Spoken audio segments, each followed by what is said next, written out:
Hello everybody, this is Mark from M&C Motorcycle Training. Good afternoon. Based in, where are you technically based? Emsworth. Yeah, we operate Waterlooville, but Emsworth is where I do the training on the island, on the runway. I did my A license with Mark. He managed to survive getting me through that. I remember three things from our time. I didn't look at signs, I was rubbish at roundabouts, and I took you on a motorway. Apart from that, it's all good. But other than that, the reason for this video is I actually wanted to just have a catch up with Mark and ask him about some questions to do with videos that I've recently made and sort of research for other stuff. Getting an experienced person's opinion is, how many years have you been an instructor? Bikes, 10. Yeah, 10. Anyway, someone with a lot of experience gives you lots of good answers. But as I was coming here, I suddenly thought, well, why don't I ask you guys if you wanted to ask him some questions? And I have a handful of questions from you guys that I'm going to put past him now and just see what your experience and stuff tells us. Sorry if the audio is a bit funny to start with there. I've got it sorted now so I can ask you the questions. Okay, first question comes from Aaron Knight. What made you want to become a motorcycle instructor?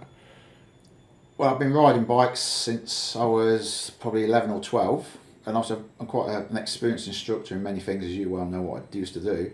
And about 10 years ago, it's just a circumstance, something I wanted to do. And so I looked how to get qualified, come into a bit of money, like inheritance, not a lot, $5,000, and that allowed me to set it up and get going. And I ain't looked back, really. I should say his past is army. Yes, army and diving.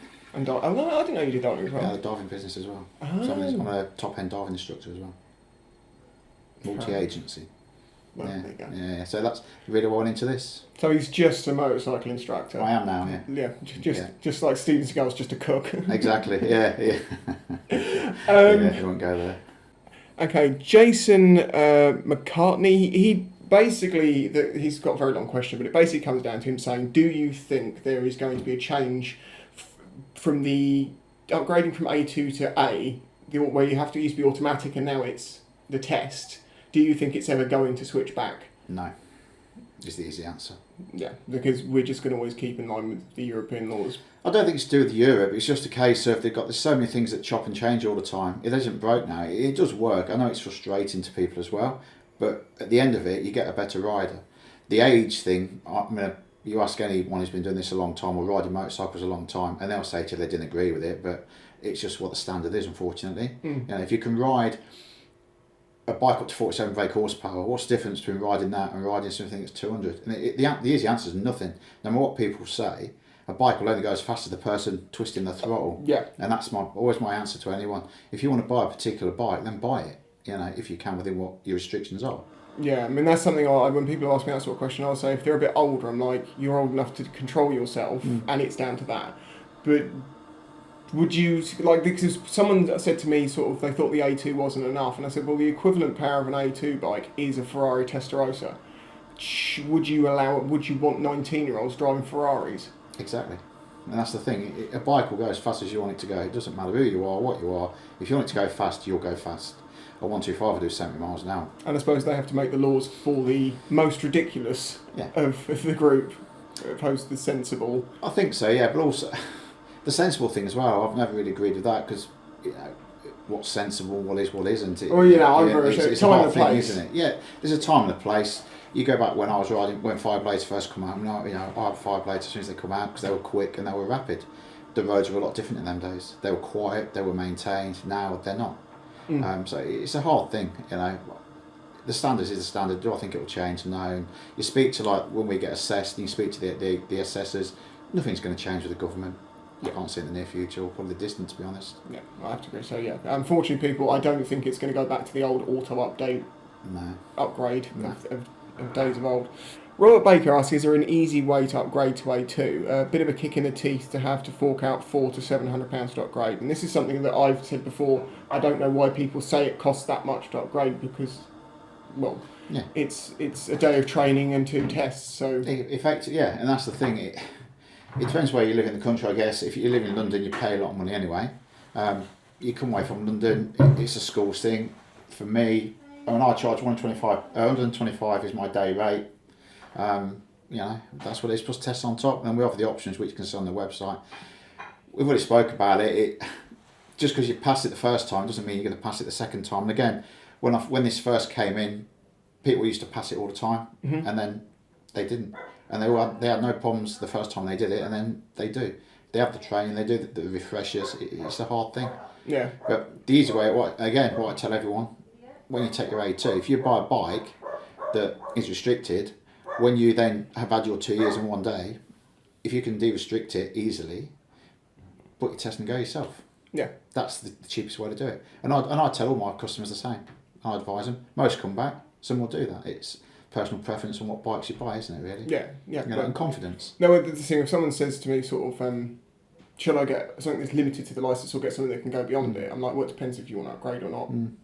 You never know. And I've had people, Lambretta people, because down here on the south coast, it's popular scooters, isn't it? Yeah. They'll come along and they'll take the test and they'll jump on the big bike, and all of a sudden it's like setting fire to them, creating a demon. A lot of them go out and buy R6s for some reason. Well, I suppose maybe it's the classic 600. I want a 600 now, R6. Yeah, exactly. And that's the thing. And they've all gone out and bought a super sport. Most of them have bought super sports as opposed to sports tourers, weirdly. But they've still got their Lambretta sat alongside them. I can understand that. Maybe the Lambretta is more practical, apart from the reliability issues, maybe. It's culture, isn't it?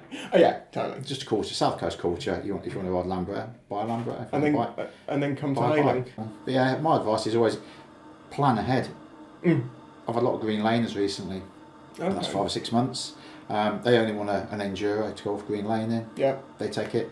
Then they get on the Gladiuses and they think, actually, I quite like that. Try and look ahead. You may not think you want to go to a bigger bike, but the chances are you're going to. Well, this isn't a question that's been asked, but when people say to me at 16 what 50cc scooter I should get, I say, don't. Won't get 125. Because at least then in a year's time when you can have one, you're not going, oh, now I need to sell this and I want to upgrade. So, and whether, I don't know, you think that 125 is like, what would you say the minimum required CC to be safe on the road is? 125. That's what I've always said. Yeah. A moped, 32 miles dual an hour. carriageways and motorways, if you're on a full licence, is a little bit. Yeah. But otherwise, 125. Yeah. You're lucky. 50 cc's by law, they can only do 32 miles an hour. You know yourself. You get onto the slightest incline, it goes to a snail's pace. Everyone's then trying to overtake you. It's just a nightmare. Well, part of that is I've always said people hold your position, as you taught me defensive riding, because if you give them the gap, they will take it. Yeah. But how many people do you see on a moped getting over there? Oh, I know, but it's because I can understand but I mean, I've sat behind people on scooters doing that, and I just sit behind the middle of the lane and just go, just carry on riding, mate. I'm not going anywhere. Exactly. And the funny thing is, the cars that are right up that scooter's butt don't do it to me because I want a bigger bike. Exactly. It's don't dominate your road. Basic rule, it's rule 1. Yeah, exactly.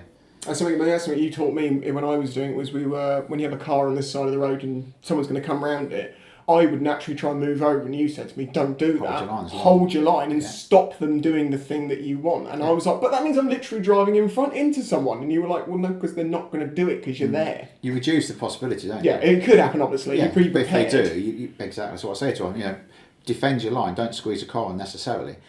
But if it's a choice between hitting a car, and you know what they're going to do, if it's a choice of hitting it or not, get out of the flipping way. No grey area. It comes with experience, doesn't it? Yes. Confidence on the road, and that's the thing. If you're confident, there's a fine line between being confident and overconfident and being a lunatic. And that's the difference, isn't it? Yeah, I was saying. Or a death wish. Something I always say was you're never, on a bike, you're never as confident as you are about 2 months after you first start riding. And then you have that first scare moment or first crash, and then you're like, okay, this is something I can't always control. Yeah. And it might not happen with older people so much. Maybe it happens to you, but it happens with everyone. It happened 2 months after I started riding. I went through a fence.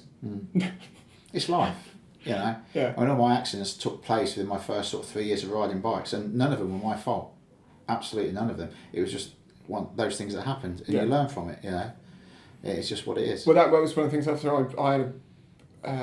What bike was I? You knew I was after I got my license after this because it was the money from that crash that helped me get my license. Even though my accident where someone pulled out of me was a completely non-fault accident, I realised there was things I could have done. So although it may technically not be your fault, I think in most crashes there's always something you could have been doing to help prevent that from happening in the first place. But you have to have these things happen to evolve and learn. Yeah. That's the thing. If you don't want to take the lesson from someone else, and of course it's so difficult for people to take lessons without experiencing it themselves. Well, the car, he come around a bend, a drunk driver, and this back in 1981, that gives you a clue, and I had a TS 185, 2-stroke.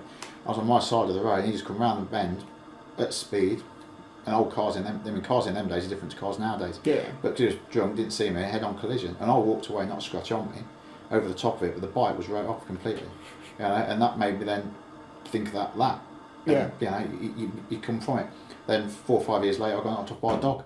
Just run out, just gone from a bike, and then I had an RD350 YPVS, which was obviously the noisy all speeds, very noisy. The dog didn't like it, and I didn't see the dog coming. Took my front wheel out. It's what it is, isn't it? You learn. And always now I'm always looking. If I see a loose animal, it always makes me take a step back and think, watch it, and I do. Even now, 1 years later. Yeah, dogs are. I know someone who completely ruined his knee hitting a dog out in Thailand. But obviously in Thailand, there's a lot more dogs out in the street. But it's amazing how animals just seem to be attracted to running under the front of a motorcycle. Completely. Yeah. Deer, badgers, everything. But you evolve and you're looking for it all the time, then, aren't you? Yeah, definitely. And the way that when you think, and as well, just when you think, you know, you've seen everything on the road, like I do most days, something else happened. I'm like, really? Well, yeah. I mean, the only it was about 3 years ago. You know, the roads down the back of Portstone Hill. I came around those corners on my supermoto, doing about like 45 or something, having a bit of fun in the roads. Fridge freezer straight across the road. How are you going to predict or account for that? Although now I actually do, because I now go down that road and there's constantly stuff being dumped down there. That's the thing, you know, like I say on training as well, when you come up to corner, we can go around these corners far faster than the limit is, and we all know that. But the thing is, it's keeping the back of your mind. If you need to stop, can you? If the answer's no, back off. Fridge freezers. Yeah. You just don't know. Yeah, and that's something I've always said, is people on the internet have always said, oh, you know, you ride too slow spicy, and it's like, well, it's just because I don't know what's around that next corner. And I've had my scrapes. I feel like I've been lucky that I can still be doing this. So I'm going to just I'd rather look after myself and enjoy bikes for 50 years than go to the max for 5. That's exactly it. Longevity. And I've been riding. I've come through all the bikes over the years, and I've always had. You know, I've always just try and get the top bike of the time. I'm still saying I was no saint on the bike back in the 90s. I was no saint. You know, 5-bladed 165 miles an hour. I know that. Yeah. You know, and I didn't do track days in them days. That's all I'll say on it. Yeah.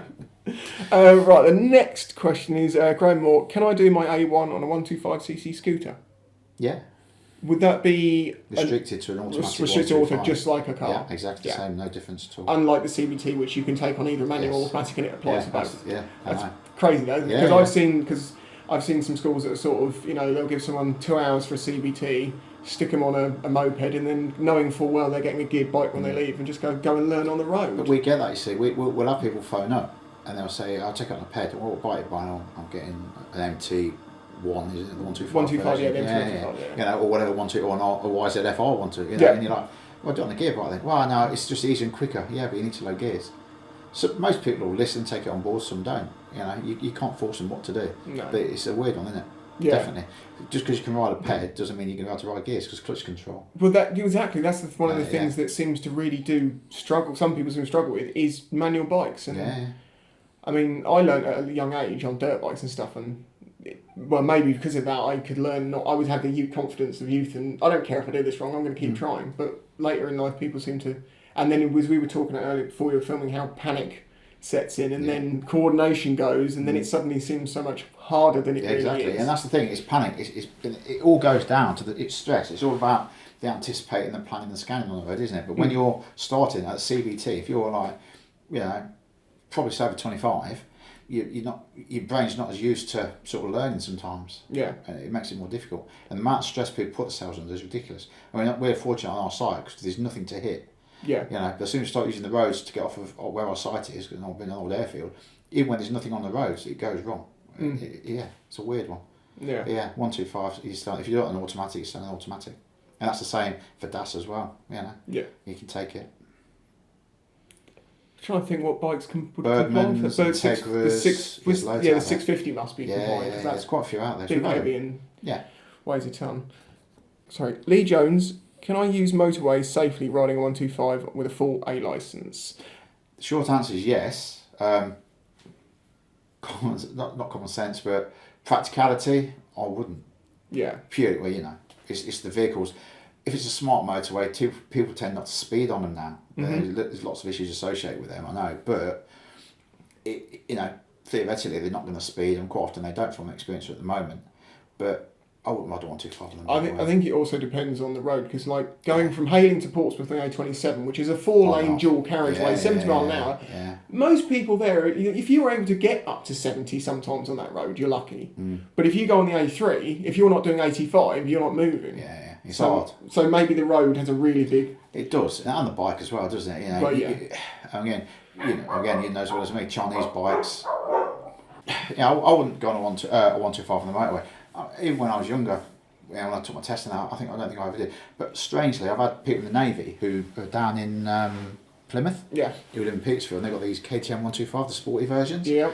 And this guy, he was like 6'6", and every weekend he commutes from Plymouth to Petersfield on 125. Well, some of these 125s are doing 80, 90 mile an hour now. I mean, I rode the Suzuki GSX S125, and I've been told by people, oh, it does 80 something mile an hour, and I thought, yeah, but I'm 16 stone and 6 foot, it's never going to happen. It did it. And I was just like, that's actually quite impressive out of 125 these days. But even so, it's the weight of the bike though, isn't it? And it's the wind that's going to affect you. But yeah, I mean, if there was a head, then that would never have happened. No. There maybe would have been a slight downhill. Yeah. But feet hooked over the indicators, head down, tucked in. Jacob Light asked a question which is kind of very similar. He says, "Do you think there should be a motorway element to the test?" Not really. I don't know. Not really. Because it depends. Because a lot of test centres are nowhere near motorways. Oh, that's a good point. Yeah. You think of it like you got to gospel Leon Solent. By the time you got out there, you get 35 minutes probably max on the road. You haven't got time. Yeah, no. And there's no dual carriageways to speak of down there. Yeah, there's 30 and 42 laners down there, but there's no dual carriageways. You go to Farnborough, yeah, plenty. It's what it is. So that's the problem. A lot of test centres aren't near them. Do you know, I'd always thought about it and thought, well, of course it makes some sense. If someone's going to do it, they should use it. But I'd never even thought of the practicality that most places aren't near a road to actually do it on. When you take Leon Solent, it's such a quiet place, isn't it? Yeah, totally. Interesting. But, really, a dual carriageway, I mean, we've already mentioned the 27, I mean, it's 4 lanes. It's a motorway. A dual carriageway, they're not all 2 laners. Oh yeah, they call them dual carriageways, but you get A roads that are 3 lanes. Yeah. It's a hard one. I try to get onto it. I'm not so much on the CBTs, but when I'm doing DAS and that and whatever, or an A2, I'll always go onto the A3 normally, just to give them a zap on it. Yeah. It's worth doing, isn't it? Chris Rowe, could you ask what to look for in a good riding school? For example, is the most expensive necessarily the best? Definitely not. I would agree with that, because massively. I found Mark's training to be the best I'd ever been given, even outside of motorcycle training, the training I did, because he was firm, but you explain things in a simple way. Because one of the things I've learned as I've tried to teach people things is that a lot of people try and teach people things by making it overcomplicated to make themselves sound more intelligent or cleverer, and that doesn't help the person learning. They need the simple explanation. Exactly. I mean, a lot of mine comes from my military background as well, but also common sense. I left school with no quarrels. Common sense works every time. But you're right. The price does. I'm sure I'm going to get flack from schools now. If they're charging a lot of money, I think they're just trying to not rip people off, but greedy, I think is the word I'd look for, maybe. Like I say, I used to have a diving business as well, so I base it on what I do. But no, money's not the thing. Look at the reviews, but again, reviews, you've got to take them with a pinch of salt sometimes. Personal recommendations. Only unhappy people leave reviews. Of course. Well, of course you do. So, I get 1 or 2, and the way when I first got, I think I've had 3 bad reviews. But the reason people will do a bad review normally, especially for CBTs, is because they're coming off. If they fall off the bike on a 125 and say, look, we'll put you on because the only reason they're coming off of the 125 has already been covered. Usually it's clutch control. Yeah. So you say, well, put them on an automatic. Just take the clutch away. You're still completing it. I look at reviews, but take them with a pinch of salt. Personal recommendations I find are good, and talking to people. You can normally work out if someone knows what they're talking about, or you're going to get on with it. Do you know what I mean? Yeah. That's what I'd say to that one. But pricing definitely not. You can spend a lot of money, even down where we are. There's some schools you can spend a lot of money. Yeah, I mean, I know when I was shopping around, I think you were much towards. I think you were sort of lower middle ground. And I think, well, maybe not the cheapest of the cheap, because do you think there might be a problem with the cheapest of the cheap? Yeah, definitely. Well, I know some of them. I know some people who do it, but it's what it is. People know where they want to go and what they need to make, I suppose. Because if you've got brand, I think I did one of my little thing about my bikes. Because people buy brand new bikes to teach you on, Yeah. Doesn't mean they're any good. But also that if you drop a brand new bike, you got the cost then of repairing them. Just because you've got new bikes doesn't mean that's a great score. Yeah, I have to say it's quite nice that I saw that. Mark has got a YouTube channel which he uploads some little clips and stuff to, which are very normally quite well. Some of them are quite funny. It's good. It's all work. But he's also got on social media and stuff. I'll put some links in the description. I was going to say, sorry, I just forgot what I was going to say there. I like the fact that your bikes are bikes with some crash protection on them, like bangers, but they're not the ones that I've seen that literally look like they have a steel cage welded to the entire outside of the bike. And it's like, it must be so weird to learn on something all that extra guff. Yeah, very off-putting. I've looked, I know exactly, we know what we're talking about. I know I've got them on there. They tend to be on the Kawasaki and the R6s, these new ones. Honestly, I hadn't noticed. I just noticed big generally have them on them. I've seen them on Gladiuses and all sorts of bikes. I think exactly that when I first saw them. I thought, it's a good idea, but off-putting. Especially on the U-turn, the slow control. It just don't feel right. Yeah, totally. Because one of the reasons I noticed that it makes a big difference is my my DRZ 400. I took the mirrors off it. And it makes the bike feel completely different to ride. And when you put the mirrors back on, all of a sudden the bike, instead of feeling like a small light bike down here, you've got these mirrors up here and they're like swishing around, and it completely changed. It actually stopped me being on a corner as well at first, because I'm going to go into a corner and I'm like, why is that thing there? And I'm looking at that and not into the corner. It's weird what puts you off. I get people when I used to have an 03 Bandit with the nose cone, the Sport, and people couldn't get the head around how they turned the steering, and the nose cone didn't move. Same on that CB500 as well. Yeah. But people who ride, it's like, well, I'll be fair, I had that because I always all my 125s, all because it's obviously forks, so everything's attached, everything moved, and then I got my XJ6. And it was the weirdest thing in the world, turning around a corner and not having the whole front end of the bike turn. But now it's something I don't even question. Yeah, but it's maybe that puts people off as well. Yeah, but it's I suppose what you're used to. And also, of course, that it's more like a push bike. So it's very alien. So if it freaks you out, get a push bike, put a cardboard box on the front of it. And I like that. Get used to it. Yeah, definitely. Tim Course, I'm looking at getting a restricted bike for my A2. Is there a way to use a bike to do my full licence? Would it worth the cost wise? I think he's basically asking, can he take his A2 on an A2 bike? Yeah. The ruling is, as long as a bike out of the box doesn't exceed 97, so 96 point whatever it is, it can be restricted down to 47. Yeah. And that's what you're talking about, as we've mentioned as well. MT-07s. I use Gladiuses because I've just got plug and play ECUs. They restrict them down. I can just chop and change in 2 minutes. That's the way to do them. But the exception to that rule would be that if you had, say, CBR 500R, which has got 48 brake horsepower, isn't the requirement 54? Yes. To go. So. Oh, sorry. If you buy an A2 bike, if you've got an A2 bike and you're trying to do your A on it, because this is the thing. I was discussing the whole upgrade thing, and someone said, "Oh, just take your bike and do it on that." And I'm like, well, if you've got an A2 bike, you can't. And unless you literally can switch the switch at the test centre, like switching a CDI or something. Exactly. And then I don't know whether the insurance, your normal insurance, would cover you for that, because you'd have to get out. I mean, when you take your test, you sign a declaration to say that you're insured. It's a good point, because I see a lot of people who do that, come with a bike and just de-restrict it. It's something you'd have to look at with your insurance, definitely. Yeah, I have actually done a video talking about people riding unrestricted bikes on restricted licenses, big ball kits and stuff like that. And I looked into it, I did a lot of questionnaire sort of things, and I looked around at studies, and everything came back to this one figure of 15% of people are doing it. Yeah, they are. I know quite a lot of people do. And it was if you want to see that video, go and watch it. I can't explain all of it here, but basically the implications of doing that is far beyond the police giving you a slap on the wrist. And if you've told your insurance company that your bike is 125 and it's got a 150cc kit in it, you've now committed insurance fraud, and you get a criminal record. And because I had a policeman leave a comment on the top of that explaining like the full implications, and it was even worse than I'd imagined. Oh, of course, completely. But it invalidates your insurance. If you did crash, you're liable. If you injure a third party, you're liable. It's a massive. All for what? 2 brake horsepower difference? Because that's the thing. They put these kits on them, but they don't ever change the jetting, change the air intake, change the fuel, like any of that. And it's like you could have even reduced your power by having it so out of tune. It's the thing. You should always, when you do insurance nowadays, I think you'll allow full modifications before they sort of mess them up. It depends who you go to, I think. My insurance says anything but frames, turbos and stuff like that. Otherwise, but they're only going to replace with stock when it Yeah. comes to a claim, Yeah. even though it's more expensive. Yeah, you've got to be careful at the end of the day, you know.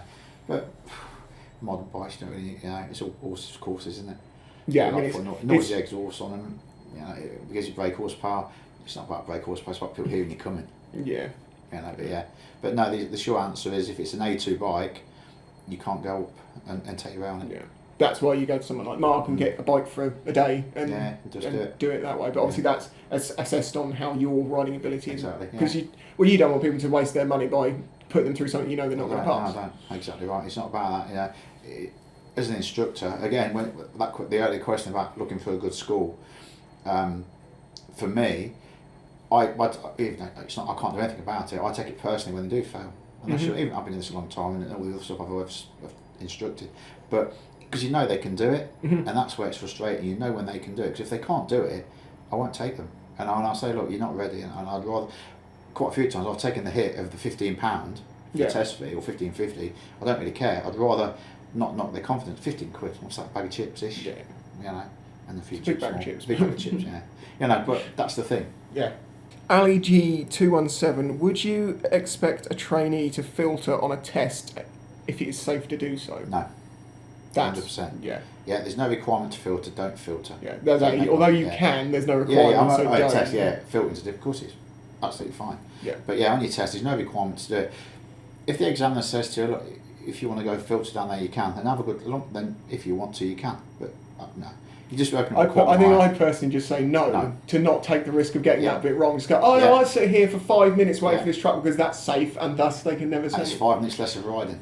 Yeah, in my one, I took I remember on my A2, on my Mod 2, I got a slight bollocking from the person who took me out because a lorry driver said, "Go on, mate, slip through there." He didn't see him giving the okay and thought I just went for it, and that got me 6 cars ahead of him. So for most of the ride, he couldn't even see me, and he was a little bit perturbed about that. But I remember when we got back, and he actually sort of I almost had a talking down, and you just said to me, "Shh, a pass is a pass." Exactly right. That's all I needed to hear at that moment. I was just like, actually, exactly right. And it is, isn't it? But yeah, no, don't fit on test. No need, no requirement. Don't put yourself in that situation. Yeah. Liam Archer, is the A1 licence even worth it for the price? I try and talk anyone who phones me who's 17 to 19 years of age, I try and say to him, just wait until you're 19. Personally, not really, but I've had people who want to do it, and all I do, I get them to come down, I give them like an hour's training, 2 hours of the module 1, and so just book it yourself. For me personally, and I don't. Again, I'm turning money away, but I don't think it's worth it myself. What's the difference? You can take someone on the back of it. Do you really want to take a passenger on a 125? Probably not. You know, I understand everyone's different, but again, my experience of biking, not really. Yeah, no, I mean, that's what I say to him. I've taken my other half, even though she's tiny on 125s, and it definitely has it's not easy, is it? An effect. I mean, if you're going around a nice seaside town, lovely. If you need to go somewhere and it's a 40-mile-an-hour road, commuting, that's not. No. I generally say don't. I just wait until I'm 19. Yeah. But everyone's different, and that's the point. Yeah. Jason Evans says when he was doing his Mod 1 in 2011, he failed because of the U-turn because he basically touched the white line when he was doing the turn in the road. And he was saying, do you think the tests are too harshly scored? And should, what are the most common faults that people fail on? Silly faults, minor, major things, what's to watch for? That's an interesting one. I'd be interested where he took his test, which test centre he went to. 2011, that was probably the first year, I think, if I remember rightly, possibly. Yeah, it was. First or second year. They were really, really strict. Right. I had no one fail for touching the white line in the last probably 7 or 8 years, to be fair. They say as long as if you touch it but don't go over it, that's been acceptable. So, yeah, when it first started, it was like that. It's hard to say as well what's a common fault, because we mentioned something earlier, when you think you've seen everything, something else happens and you're just like, where did that come from? Probably the most common ones is the U-turn, and the reason people fail the U-turn, they don't get the momentum, and they'll do the checks, they look at the floor, and as soon as you look at the floor, you're going to put your foot down. Yeah. That emergency stops. I mean, I've got ABS bikes now, so that's taken away skidding. Yeah. The avoidance, again, kicking the cone, coming too fast normally. It's hard. You can't really. There's no generic one. If I've sat and analysed mine, most of the time, it's probably the U-turn. Yeah. I think really. And just sticking your foot down. Yeah, just unconfident. I mean, 7.5 metres. It's massive. Yeah. And it really is. Yeah. People say you can't do the sports bike. I can stop my R1 do them all day long. But again, been riding a long time. I can do any bike. You see, you should never say it's easy as an instructor, but as a rider, it isn't difficult. But you never do them. But yeah, U-turns, I think. Yeah. Well, that's when I was in my 125 days, I used to do little, like in car parks, little slow control stuff. I always knew it would help me in the future, and it meant that none of that was a problem for me later in life. And I still do it now for fun, but I find that actually helps me in filtering, that I can get through tight stuff and not feel like I'm going to drop the bike at some point because I'm so confident with it being upright. Yeah, and that's the thing. It's just moving the bike around, isn't it? Really. I mean, it's like the other ones. The game is not putting your feet down at traffic lights. Seeing how long you can actually, and I mean, you can do it for a fair amount of time. But put your foot down before you fall over. Yes, yeah. Don't try and go, actually, I'll put my foot down as you're already at this angle. Yeah, don't worry, does it? Yeah, exactly right. But yeah. Lee Jones, can track days really improve my riding, or will it make me more likely to take risks? Massively improve your riding. I'm a big advocate of it. Yeah, you said to me at the time when you said we should do some track days. I've never done a track day, but then it's because I've never really had the opportunity as such. And yeah, I mean, I haven't ever felt the greatest urge to do it, but then I'm not about going super fast. No, it's not. But again, I say to most people ask me what my next sort of level when they pass the test. And I said, do a track day. It's nothing to do with going like, everyone thinks Valentino Rossi on track days. Hello, we all do. It's just life. But what it does, it allows you to properly understand cornering. You can get free instruction as well. For cornering, it allows you to understand the capabilities of a motorcycle. Yeah. And that's why it's a good thing to do. Yeah, that's the one thing I was going to say. More importantly, if it goes wrong, as long as you pick the right track, you've got to run off. If someone wants to test their bike, find out how quick it is, find out what it's like cornering, you can do that in a safe environment. Exactly, yeah. But otherwise, the only way of finding it, safer environment than doing it on the road with curbs. On track days, you don't have people suddenly driving across the road for no apparent reason, or brick walls appearing out of. Well, yeah, people tend to. Other riders, maybe. Yeah, exactly. But no, it's good for your own peace of mind, just so you can get your cornering. Yeah, people sometimes struggle with cornering. It's perfect. I mean, I teach it on my DAS anyway, but it's a good place to learn. I think I know what they're sort of asking towards the end here. Do you think that some people, once they've done a track day and they realise they can ride faster, then apply that to the road? Yeah, definitely. And that comes down to common sense, I think. You've got to remember on the road, you've got from a curb to a white line, so maybe 2.5, 3 metres if it's a wide road, and that's the difference. Where on a track you've got a lot of space. If you're going to treat the road like a racetrack, I think you're going to come unstuck anyway. We know that anyway. Everyone knows that, don't they? Really. I mean, it's something I've kind of likened it to is like tightrope walking. If you ask someone to walk, say down a curb on a flat ground, they're going to do it all day long. You put it 10 feet in the air, they're not going to be able to do it as well. And I think that's the safety in the not knowing. It completely changes the realms of. Yeah, it does. The big thing, what's the big thing people want to do on their sports bikes now when they pass the test? First thing they want to do. Knee down. Knee down. On a roundabout. Diesel, gravel, white lines. I'm happy to say I have never properly got my knee down. It's been close enough to probably go down, but I've never been to the point of I want to do this for some reason. It's never. But it's the thing, isn't it? If you want to do that, go and do it on a really racetrack, and it's much more fun because you can actually go fast where you're supposed to be doing it. Yeah. And that's what I'd say to. Yeah, I mean, on most roundabouts, it is a case of God, am I going to get it down right? Let's lean right off the bike, way more than you ever normally would, just to get your knee to touch the ground. They'll teach you if you do a track day, they'll teach you to do it properly. When people are trying to do that, the body positions are all completely wrong. Yeah, it's just trying to hang off the bike to the ground rather than actually get the bike to go to the ground. Exactly, yeah, and it's confidence. If your bike's upright and you've got your knee on the floor, you ain't doing it right. And it's all about centrifugal force. Yes. Track days are a good thing. It helps you hone your skills. You get free instruction. I think it's a good thing. Peter Bergin, should the CBT be a longer term test for people who just ride in the city? I mean, where they ride is irrelevant. It's got to be the rule for everyone. But basically saying, should the CBT last longer than 2 years? The CBT really, it's a good thing and it's a bad thing. It's what it is. But as I explained to me by someone in the DVSA, they said that the idea every 2 years is to encourage people to take the next step to the full licence. I get a lot of repeat customers who work in London who just use an automatic 125 and a PED, some of them. Just go to the train station because it's free parking. Yeah. If it serves your purpose, then it's absolutely fine. Yeah, I mean, it's just really qualifying you. There's lots of things wrong with CBTs, and I think everyone will say that. It's a money maker. Things we don't like. There's things on it I don't agree with, which I don't like. You can turn up at 16 with a provisional driving licence. You've done no idea about the road. You can do a CBT, and then you can walk away with a certificate that lets you go on the road. For us, if you don't know basic road signs, I won't sign you off. I've done a video in the past talking about bad riding schools who literally, people walk in and they're walking back out 2 hours later, and it's like, how have they even done, there hasn't even the right legal requirement for the course length. And it happens time and time again, and I wonder how, I mean, I don't know about you, but I would, if I was an instructor, I would feel some responsibility for the people going out on the road, and chucking 16-year-olds out on the road with 2 hours of experience, and going, yeah, you go and learn out there, mate. Don't work. What would happen if one of them got killed? Wouldn't you personally hold? Well, the thing is, on a DL196, you put your name to that piece of paper. Yeah. Again, from my previous life, I won't put my name to something if I don't think they're safe. There's plenty of people who live around here who have been disappointed we've not signed them off. And they'll go to somewhere else and they'll get signed off. That's fine, but my conscience is clear. You've got to look at it like that. Someone's life. My grandson's just done his CBT at Christmas, and absolutely grilled him to death. But no different than I grilled anyone else. Yeah. You've got to. What about retakes? Do you think that they need to be a full day, or could that just be like 2 hours on the road? Does it not? No.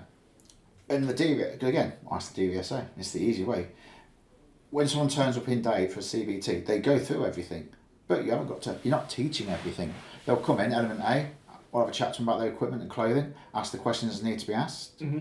That's done. Element B, talk about the controls on the bike, and bear in mind, most people turn up on their own bike. Yeah.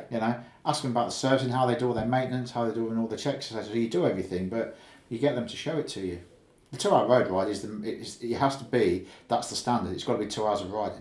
There's no way around that. And again, as you've already said, people will cut it out, and that's fine. And if people don't want to do it properly, it's up to them. The DVSA are clamping down massively now, and they are, which is right. We do it properly. There's people around who do it properly, but then there's people who don't and take the money, so it makes a mockery.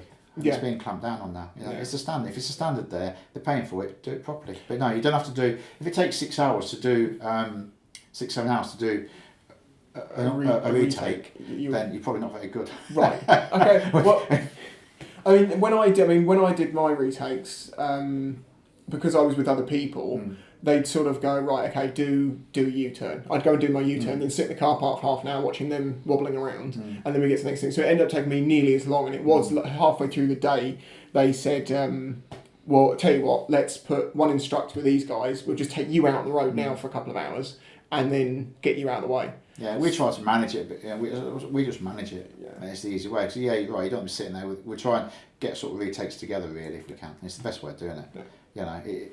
Sometimes it can't work out because of what we're doing. If I'm doing DAS, for example, and I've got another instructor available, then we have to sort of manage it. But but no, you have to do it. But it's not the whole thing. But you're doing everything. Yeah, you just cover everything. About 4 hours.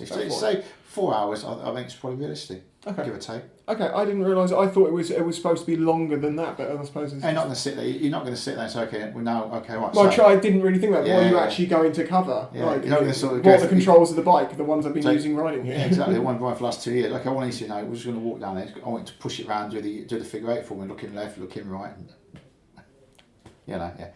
everything has to be covered, but it's done at the level of the person taking it.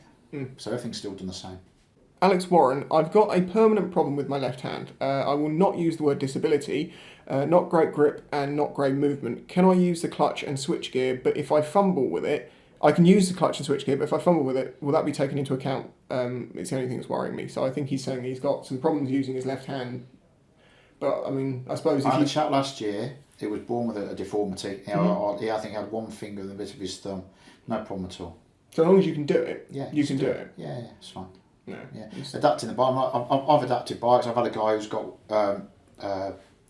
his right leg from the knee was amputated. He passed it fine. All I did with that on that situation, I just put a longer. So basically, I just took one from one of my Chinese old 125s. I had an old foot peg, put it onto the brake lift to make it longer for him. Good as gold. It shouldn't affect you, not at all. Don't worry too much about it. Is the answer to the question.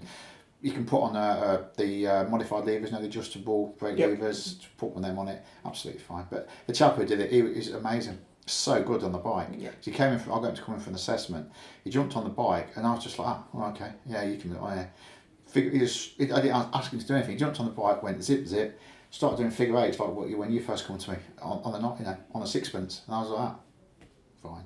You just get a method, every time I stop, went into neutral. When the lights change, you go into gear, do his checks, and then go. So it's basically, fine. Yeah. As long as you can do it, control and not affecting anyone. Yeah, you're fine. Absolutely fine. Even if it's a little bit more sort of concentration. Yeah. I mean, after my crash, I've got a slightly damaged left hand. There's nothing that wrong with it, but I have a habit of not holding my bar because of it, which is not a good thing. No, I tend to rest my hand on top of the bar rather than around it because it's all this damage in here. Yeah. But no, it's not a problem at all. Because that was one thing someone did say to me, was like, how can you consider yourself being safe riding a motorcycle with only one hand? And it's like, well, you're illegally allowed to ride a bike with one arm. So I think when we talk about track days, I remember a few years back, as a chap, he had one. He was absolutely hammering around the track, and when he came in, he only had his left arm, didn't have a right arm. And I tell you what, he was overtaking able-bodied men, no problem at all. Everything on the floor scraping, unbelievable. I mean, I can understand for right hands because you're obviously you're holding it, but for lefts you're going to actually have to hold it in place. Amazing. That's nuts. Yeah. Nothing should hold you back. Well, no, I suppose the thing is, you've got determination, anything's possible. Yeah, exactly. So yeah, determination, practice, you'll be fine. Sean Hastings, has he or any of his students had a crash whilst out teaching? Have I? Yeah. No, I've not come off. Have people come off? Yeah, sometimes people do come off sometimes. I think there's been a couple of your videos of people just dropping the bike. Dropping the bike. It's occupational hazard. Whiskey throttle moments. Yeah, it's just an occupational. You can't do this and people not slip and drop. Put the foot down. I mean, I've gone into a labour. I put my foot down. Well, I went into a labour 4 years ago. It must have been. My radios are packed up, so I stopped, changed my batteries, got back on the bike. As I got back on, because it was wet, and there's a camber in the labour. As I kicked my stand up, it was a huge stick. This is probably about that big, in fair. My foot slipped. I was sitting underneath a bandit, and the two people I had with me were laughing at me. I was like, yeah, great, you know. If you don't stop laughing at me, I'm going to take you for your test and also get the bike off me. It happens, you know, it's life. Yeah, it's just life. But I take it, I mean, all the accidents have always been sort of drops and small. None of them really. Oh, no. I've never heard of anyone being seriously hurt during training because it's so controlled. It is controlled. I mean, there's been some unfortunate incidents, isn't there? Test centres the last 2 years on Module 1s when two people have actually been killed. Really? Yeah, just Google it. What, doing the emergency stop, keep going. I think one was an emergency stop, went straight through the fencing in the building, and I think they're both or something like that. Did not know anything about not here, it's up north, but yeah, it has happened. Blimey. And I've seen the aftermath of accidents on Module 1s at the test centre, but yeah, no. Because I mean, I've heard of people like on CBTs, very famously, if they have one lamppost in that place, it's like a magnet. Yeah, of course it is. And they're just constantly clang. Yeah, exactly. But you do get them, but not as rare. Cookie Guy 97, have you noticed an increase in those under 25 or over doing CBTs tests over the last few years? Over 25's doing it? Over 25s. All the time. There's always been a constant flow of them. That's something I'm sort of coming to realise is that maybe my recent video talking about the bike industry, it may be that it has always been that the majority of people get into biking at a later age. But in the old days, people did get 125s at 17. Yeah, my day, we could just ride what we wanted, literally up to 250. Do you think it is just the rule changes that have caused that to happen? But I mean, 125s, it's CBT with CBT. It was the same back then, wasn't it? No, not at all. When I was 16, I had a Fizzy. Okay. Well, I actually had a GT 250, but anyway. Of course, there was more power back then. Yeah, but when we turned 17, just buy yourself a 250. No problem at all. That is a question, actually. I sort of want to add on to this. No CBTs. Are the 125s of now the equivalent of the 250s back then, or were they? So they were properly fast 250s. Yeah, LCs. I had the LC 250s. Oh, and of course, X7s, Kettles, KHs. They're all two-stroke and they're all fast. They're all rocket ships. Yeah, they do 110 miles an hour. Probably a bit more if I remember rightly. Well, the famous. I mean, the 125. I mean, when RS125 and it's RS125, but the LC 150 125s when they first come out, they were quite quick. Yeah, CBT. I mean, CBT didn't come until 1991. I did not know that. I thought it was earlier than that. No, they changed the rules in 82. I think it was not. I'm sure it was 1982 when they said right. They dropped it from you can have a 250 to a 125. You know, and where I was there, it was like two fingers that we went out because they brought out the RD 350 LC, so we just went and bought them. But yeah, in them days it was completely different, you know. Yeah, I mean that is something I think people do need to realise. Even from I'm 34, so I'm not that old, but the world is a very different place now. And the bikes are completely different as well. And the roads are massively dangerous. Even when I started riding like 12 years ago, just like in the past, I could go off the island. I live in Hayling, And during the normal hours, it'd be quiet. Now, it doesn't matter what time you try and leave, the roads are just crammed full of people. Yeah, and that's the problem. You know, in the 70s and 80s, the roads were quiet. I mean, the cars were pants, don't me wrong. But the roads were quiet. I mean, the bikes weren't brilliant. We'd also like to buy the old two-strokes because they're just what they were. Yeah. But the roads were quiet. And there's probably, I don't know, I went out to Germany in 87, when I was with the army. I came out to the UK in 95, and there's a massive change in the road disparity then. They were busier, but not a patch on what they are now. And you were saying that the condition is definitely... The roads were much better. Yeah. Much better, yeah. But the volume of traffic wasn't there. And that was why, you know. But I suppose that's true. Maybe it's not... Well, the government aren't doing... I don't think they're doing as much to fix roads, but maybe the extra traffic flow is actually causing a lot of the problem. It caused the problem, but it's what it is nowadays, isn't it? Yeah, it is indeed what it is. It would just be green lanes everywhere, so... Yeah, that's not a bad thing. Richard Groves... do you get tested? Like, do you have secret shoppers or anything like that? They come and basically see what you're like as a... We don't get secret shoppers, but they do. They the DVSA now, they call them enforcement teams now. And if a school is not performing, but if they're getting complaints and things, or they're a bit wet, you know, they have suspicions. They go out and do what they have to do. They're trained into I use this word loosely, but they're trained in surveillance, not to the way that. Right, so they're not going to be physically sending someone in pretending to be someone trying to pass it. Oh, they might possibly. do that. But were you saying it might be just sort of watching from a... They'll come and watch and they'll come and assess you. You know, we get assessed every 4 years basically. And it's an ongoing thing all the time. And they've clamped down on it, which is right at the end of the day. It's like we're saying, you know, you're putting your name on the certificate for someone, they should be safe. You know, but yeah, they do monitor it all. And statistically, they have looked at it all for you. But yeah, they do. They look at all our, you know, people don't. I don't think people don't get it. They look at our websites. They look at our social media. They look at everything. Why not? You know, you can get a good gauge from it. Okay, this is the last question, and I did leave this last on purpose.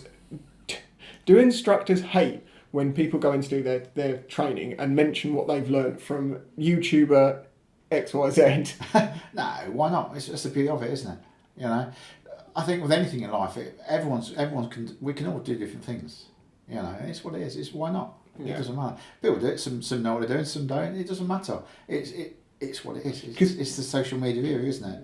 Yeah, I mean, my approach has always been to give you, not teach you how to do it necessarily, but give you like some pointers. So when you go to do your training and your instructor is teaching you, you're not completely going through the basics of like what's a clutch, what's this, what's that. At least you're already taking a step up and you've got more time to learn the riding. Yeah, definitely. I mean, but I mean, something I actually, because you've said it to me before, and I've had obviously lots of people saying, why don't I become an instructor? And I said, I don't know if I've got the patience for it, because... You'd be surprised. I mean, people who know me, you speak to my wife, I have no patience, I've got to be fair. But at work, it's what it is. It goes down to the quality of an instructor. You've got to be patient. My old life, I used to shout at people and do what I had to do to achieve a certain aim, because of what we had to do. With this, shouting doesn't help. If someone's teaching people to dive, why shout at someone doing something dangerous? Yeah. It's not going to happen. All I would say is, if you're being shouted at over a radio when you're being taught, you're probably not going to be concentrating on the road and what's going on in front of you. I mean, I will say, when I did my CBTs, my instructor was more of the shouting variety, and I didn't want that again because it annoyed me. But when I came to you, instead of fearing the shouting, you fear that it's okay. Just carry on. I just take the piss out of you. I just laugh at you normally. But no, never shouted at me. He was always, even when I was on the motorway, he was chuckling his head off, saying, "You wait till I tell people about this." Yeah, exactly. It's what it is. But no, not really. It's what it is. There's people on YouTube not doing this, probably not, and that can be any field of anything, isn't it? You know, because everything's on YouTube. All I say to people, if you want to know how to do something, just look on YouTube, because you'll find it. Or Google it. It's all there, isn't it? Yeah, it's not quite the same as self-diagnosis through WebMD and then going to your doctor and saying, I think I have X, Y, and Z. The trouble is, though, you look online, it'll tell you you've got everything. Well, yeah. I mean, you're like, oh, my toe hurts a little bit. Look into it. At the end of it, you've got cancer and you're going to die next week. Exactly right. Yeah. But no, it's all. I think the internet is a great vehicle for anything, absolutely anything. But you have to take it for what it is sometimes, you know, because I'll teach people how to do things certain ways, but that's based on what bikes I've got. And you've seen on my module 1 video, I get lots of people asking me about, my instructor told me to do this, and I'll just say, you're paying them, do what they say. End of the day, isn't it? I'm not saying, ignore them, do it like this. Do what you're paying someone to tell you. Yeah. It's it, isn't it? No, it's what it is. It's life. In the olden days, we had people who used to teach things long before this social malarkey came out. And I'd sit there sometimes if someone was telling me, teaching me something, you're looking at them going, really? That don't sound right. But you take it on the chin, you do your course, you pass your course, then you do it your way. Yeah. No, I think it's a good thing. Yeah, there are many ways to skin a cat, but Of course, as long exactly. as you end up on the road with your And licence. you're safe, and you're not killing yourself and hurting yourself. Yeah. The clue is, if you're not hurting yourself on the road and you're not causing people to avoid you, that's a good clue, isn't it? Yeah, definitely. That's something I sort of, it's going back to what I was saying earlier about how a lot of the near misses that you have is because, like, you know, you get 125 riders, you come back and like, oh, I've had 4 people pull out on me, I've had this many, and then I'm like, have you considered that it might be you that's causing all this to happen? Maybe look down, take your indicator off. Yeah, maybe look ahead a little bit further, anticipate that the car that's like, well, there's a van here, consider that the car that just went behind that van's probably, unless we're in a different universe, going to come out the front at some point. Yeah, exactly. Yeah, that's what it is, isn't it? Right, well, thank you very much to Mark for that. I think people find this very, very interesting. Good. It's a very interesting discussion. You can always ask me. As I say, if you are looking to get training, Mark is a fantastic trainer, and I highly advise that you travel many miles to get training with him. People come from London. Yeah, Yeah, they do. I would say I'm it's worth ready. it. I will put his website details and all contact details in the description, but otherwise just want to say thank you very much for your time. You're welcome. I'm going to consider doing more of these sort of Ask a Professional type interviews in the future.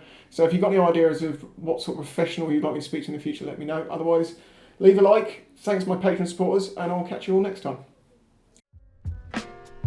If you enjoyed this video and the other content on the channel, please consider following the links in the description to show your support.